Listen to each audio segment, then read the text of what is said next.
Hello guys, आज हम present tense को पढ़ेंगे। तो सबसे पहले इसकी पहचान देखेंगे, पहचान क्या होती है।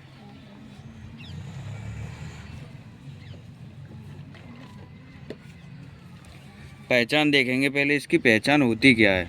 तो इसकी पहचान पहले तो मैं बोल के बता रहा हूँ, उसके बाद लिख दूंगा सीधे। तो जिन हिंदी वाक्यों के अंत में हैं, हूँ, हैं ये शब्द आते हैं प्रेजेंट टेंस कहलाते हैं। और जो ये सेंटेंस पढ़ रहे हैं ये सिंपल प्रेजेंट है ओनली, ना इसमें कोई इंडेफिनिट है, ना कंटिन्यूस है और ना कोई भी। तो वाक्य के अंत में क्या आएगा? एक हैं आएगा, एक हूँ आएगा और एक ये हैं आएगा। इस है में और इस है में अंतर ये है, इस पे दो मात्राओं के बाद बिंदी है। ये केवल दो मात्राओं से बना है। ये पहचान होगी, यानी जिन हिंदी वाक्यों के अंत में या तो है आएगा, हूँ आएगा या हैं आएगा। अब उसके बाद इसके नियम होते हैं कुछ। नियम क्या होते हैं? एक वचन कर्ता के साथ सहायक क्रिया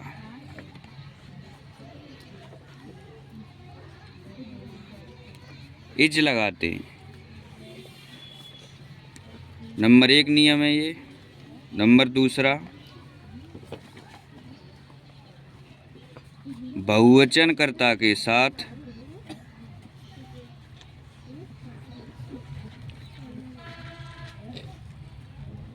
सहायक क्रिया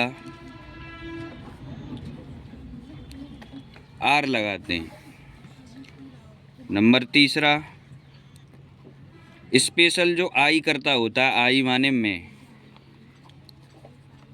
आई कर्ता के साथ सहायक क्रिया एम लगाते हैं। अब इसका सूत्र होता है, जैसे मैथ में कोई सूत्र होता है किसी सवाल को निकालने का, ऐसे ही इसका मतलब सेंटेंस बनाने का एक सूत्र होता है। तो सूत्र में क्या होता है? कर्ता प्लस सहायक क्रिया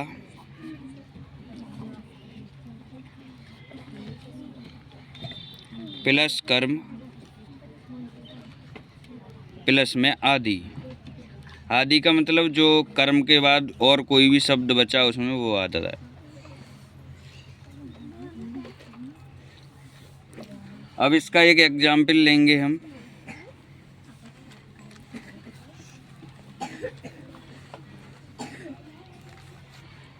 जैसे एग्जाम्पल लेंगे हम, वह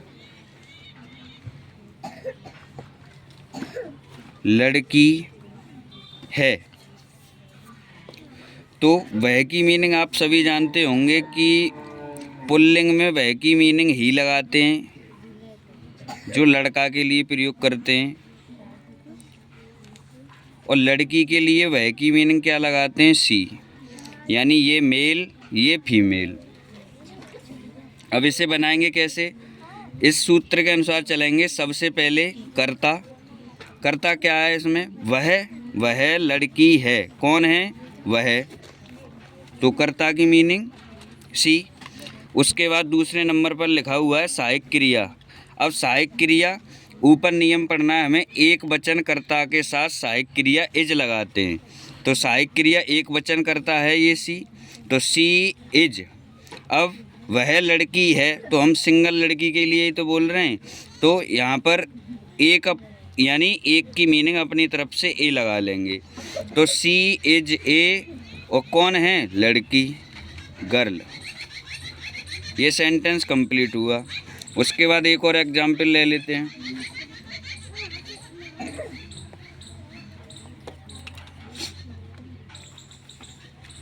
जैसे वह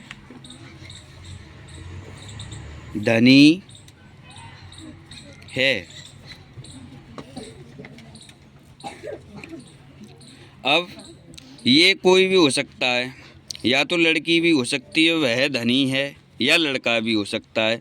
तो इसके मीनिंग वह की या तो सी लगा सकते हैं या ही लगा सकते हैं, आपकी मर्जी है। तो इसमें जैसे मैं लड़के को मानता हूँ वह धनी है, तो ही कर्ता हो गया, सहायक क्रिया एक वचन कर्ता के साथ क्या लानी है, is, he is. He is कौन है, वह धनी है, तो ही इज रिच, ये धनी की मीनिंग है। अब जैसे इसमें कोई नेगेटिव हो, नेगेटिव मतलब नहीं वाला सेंटेंस बनाना हो, तो इसी का बना के दिखाता हूँ। वह लड़की है, वह लड़की नहीं है।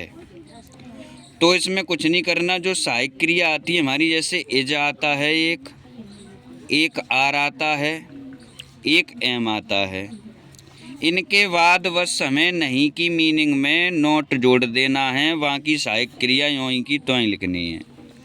अब वह की मीनिंग, सी लड़की के लिए, सहायक क्रिया इज, और इसमें नहीं की मीनिंग और क्या जोड़ देनी है, is not, is not, she is not. अब कौन, लड़की, सी इज नॉट गर्ल, ये नेगेटिव का एग्जाम्पल हो गया।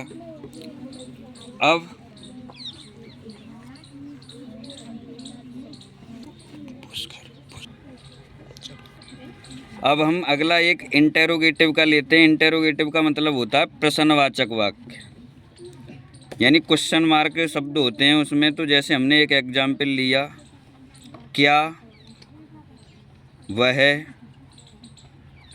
धनी है, और इसके बाद क्वेश्चन मार्क चिन्ह होता है एक, ये लगा देते हैं इसके बाद। अब इसे बनाने का क्या नियम है, इसका नियम ये है कि यदि प्रश्नवाचक चिन्ह वाक्य के आरंभ में आया हो तो उसकी अंग्रेजी नहीं लगती है, वाक्य सहायक क्रिया से स्टार्ट हो जाता है। किसके अनुसार, कर्ता के अनुसार। जैसे इसमें कर्ता एक वचन है तो सहायक क्रिया क्या है, इज, वाक्य सी से स्टार्ट करना है, तो इज ही रिच,